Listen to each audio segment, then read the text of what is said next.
بسم اللہ الرحمن الرحیم۔ السلام علیکم ورحمۃ اللہ وبرکاتہ۔ جی ویورز، آج کی اس ویڈیو میں آپ کے سامنے نماز کی اہمیت کے بارے میں تھوڑا سا بیان کروں گا۔ رسول اللہ صلی اللہ علیہ وآلہ وسلم نے فرمایا، اپنے بچوں کو نماز پڑھنے کا حکم دو جب وہ 7 سال کے ہو جائیں، اور جب وہ 10 برس کے ہوں تو انہیں ترک نماز پر مارو اور ان کے بستر جدا کر دو۔ حضرت جابر رضی اللہ تعالیٰ عنہ روایت کرتے ہیں کہ رسول اللہ صلی اللہ علیہ وآلہ وسلم نے فرمایا، ایمان اور کفر کے درمیان فرق نماز کا چھوڑ دینا ہے۔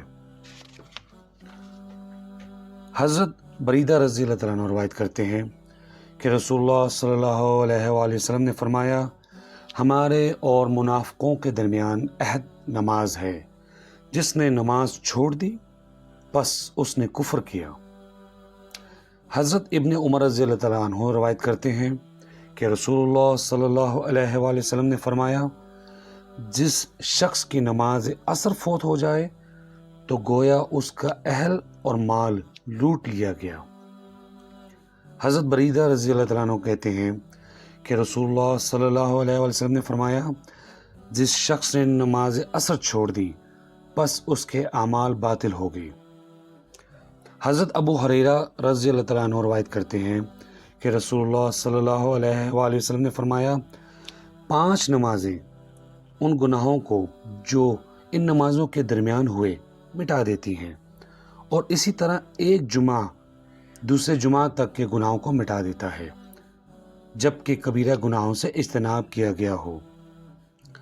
حضرت ابو ہریرہ رضی اللہ تعالیٰ عنہ روایت کرتے ہیں کہ رسول اللہ صلی اللہ علیہ وآلہ وسلم نے صحابہ رضی اللہ عنہم سے فرمایا، بھلا مجھے بتاؤ، اگر تمہارے دروازے کے باہر نہر ہو اور تم اس میں ہر روز 5 بار نہاؤ، کیا پھر بھی جسم پر میل باقی رہے گا؟ صحابہ رضی اللہ عنہم نے کہا، نہیں۔ آپ نے فرمایا، یہی مثال 5 نمازوں کی ہے، اللہ تعالیٰ ان کے سبب گناہوں کو معاف کر دیتا ہے۔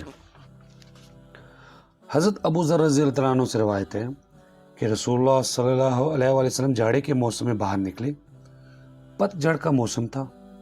آپ نے ایک درخت کی 2 شاخیں پکڑ کر انہیں ہلایا تو پتے جھڑنے لگے۔ آپ نے فرمایا، اے ابو ذر۔ میں نے کہا، اے اللہ کے رسول، حاضر ہو۔ آپ نے فرمایا، مسلمان جب نماز پڑھتا ہے اور اس کے ساتھ اللہ کی رضا چاہتا ہے تو اس کے گناہ اس طرح گرتے ہیں جس طرح اس درخت کے پتے جھڑتے ہیں۔ حضرت عبادہ بن صامت رضی اللہ عنہ کی روایت ہے کہ رسول اللہ صلی اللہ علیہ وسلم نے فرمایا، اللہ تعالیٰ نے 5 نمازیں فرض کی ہیں، پس جس نے اچھا وضو کیا، ان کو خشوع کے ساتھ پڑھا اور ان کا رکوع پورا کیا، تو اس نمازی کے لیے اللہ کا عہد ہے کہ وہ اس کو بخش دے گا۔ حضرت عمارہ بن رویبہ رضی اللہ عنہ روایت کرتے ہیں کہ رسول اللہ صلی اللہ علیہ وسلم نے فرمایا، جو شخص آفتاب کے طلوع و غروب سے پہلے یعنی فجر اور عصر کی نماز پڑھے گا، وہ شخص ہرگز آگ میں داخل نہیں ہوگا۔ حضرت عثمان رضی اللہ عنہ روایت کرتے ہیں کہ رسول اللہ صلی اللہ علیہ وآلہ وسلم نے فرمایا، جو شخص نماز عشاء باجماعت ادا کرے اسے اتنا ثواب ملتا ہے گویا اس نے آدھی رات تک قیام کیا، اور پھر صبح کی نماز باجماعت پڑھے تو اتنا ثواب پایا گویا تمام رات نماز پڑھی۔ حضرت جندب قصری رضی اللہ عنہ روایت کرتے ہیں کہ رسول اللہ صلی اللہ علیہ وآلہ وسلم نے فرمایا، جس شخص نے صبح کی نماز پڑھی پس وہ اللہ کے ذمہ عہد و امان میں ہے۔ حضرت ابو ہریرہ رضی اللہ عنہ سے روایت ہے، رسول اللہ صلی اللہ علیہ وسلم نے فرمایا، منافقوں پر فجر اور عشاء سے زیادہ بھاری کوئی نماز نہیں، اگر انہیں ان نمازوں کا ثواب معلوم ہو جائے تو وہ ان میں ضرور پہنچے، اگرچہ انہیں سرین پر چلنا پڑے۔ رسول اللہ صلی اللہ علیہ وسلم نے ارشاد فرمایا، تحقیق قیامت کے دن لوگوں کے اعمال میں سے سب سے پہلے نماز ہی کا حساب ہوگا۔ حضرت ابن مسعود رضی اللہ عنہ فرماتے ہیں میں نے رسول اللہ صلی اللہ علیہ وآلہ وسلم سے سوال کیا کہ اللہ تعالیٰ کون سا عمل زیادہ محبوب ہے؟ آپ نے فرمایا وقت پر نماز پڑھنا۔ میں نے کہا پھر کون سا؟ آپ نے فرمایا ماں باپ کے ساتھ نیک سلوک کرنا۔ میں نے کہا پھر کون سا؟ آپ نے فرمایا اللہ کے راستے میں جہاد کرنا۔ آدمی اور شرک کے درمیان نماز ہی حائل ہے۔ نماز دین کا ستون ہے۔ سب سے افضل عمل اول وقت پر نماز پڑھنا ہے۔